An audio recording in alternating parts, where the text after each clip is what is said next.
Big news, the Canadian Armed Forces just confirmed we're moving ahead with a brand new assault rifle. They're calling this platform, or at least the program, the HIMARS, or the Canadian Modular Assault Rifle. This would be the first major small arms modernization we've seen in decades, and we're set to see these as early as next year. They've also announced a few other weapons and equipment that the CAF plans to go ahead with to further boost this modernization plan. Stay tuned and we'll talk about that as well. So what is the HIMARS? It's the CAF's move towards a fully modular, completely mission-adaptable assault rifle. It's similar to what modern forces around the world have been using, and honestly, it's long overdue. Think more rails, more modularity, more optic capability, better ergonomics, improved reliability, especially in our cold environments, and the ability to tailor your weapon to your role, your task, and your environment. This is something the combat trades have been after for years. So who's building this weapon? Now here's what we don't know for sure yet. The exact manufacturer is still unknown, but if I had to make an educated guess, I would say it's Colt Canada, located in Kitchener, Ontario. They've already displayed prototypes back in 2023, I believe it was. We've tested their platforms and we have a good relationship with them. They manufacture our current service rifles, the C7 and the C8 family. So realistically, I'm thinking the HIMARS is probably going to be a modernized evolution of the C8A3 platform, or at least something built on that same proven lineage.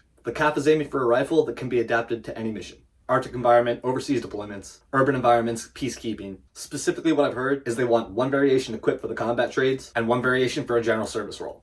I'm thinking that likely means quick swap rails, more modernized adjustable stocks, potential suppressor capability, better foregrip and angle grip options, modernized pack and IR integration, hopefully a wider range of optics, improved reliability in the extreme cold. As we all know, the plastic on our C7s right now tend to break and crack when we get up in the Arctic. And then of course, they'll keep the weapon ambidextrous. The HIMARS is expected to stay chambered in our standard 5.56 NATO round. This is huge because it keeps the CAF compatible with not only NATO, but our current C7 and C8 models. This means we don't need to get rid of our ammunition stores, and we have a far more capable and ready reserve war stock. This avoids a massive logistical headache. And speaking of war stock, the CAF learned their lesson decades ago when they phased out the FN. Instead of storing them, most of them were destroyed or sent to museums. So in the case we needed a reserve wartime weapons vault, we had nothing. The CAF is doing it right this time, and they're going to store those C7s and C8s, and they're going to be kept for a rainy day. Here's what this means for the individual soldiers. First of all, it's a big step into modern soldiering. Like I said, we've been asking for this for years. This means better control, better accuracy, more personal modifications, and like I've mentioned, better performance in the cold. I'm not entirely sure how this is going to look yet, but the idea of adaptability for different trades and environments, I personally think is a great idea. We just need to see how it looks. As of right now, the initial order is for 65,000 of these weapons, with another 300,000 on standby should we need it.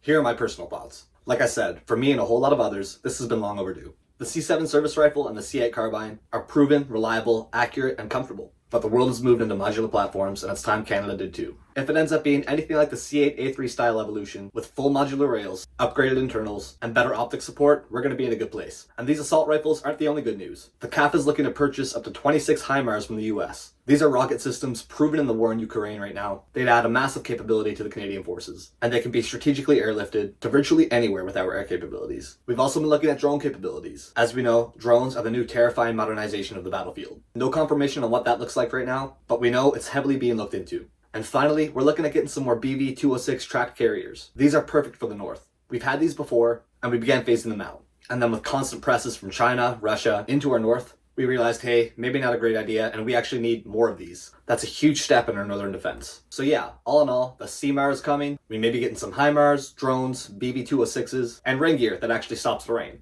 Jokes aside, this is going to modernize the CAF in a big way. Let me know in the comments if you have any other guesses on what this weapon might be. And if you're somebody prepping for BMQ or DP1, make sure you head to the links in this video description or the links in my bio and check it out. I've got a BMQ packing list in there, some soldier fitness training plans, BMQ training plans, and a couple other things. Do the right thing and show up prepared for course.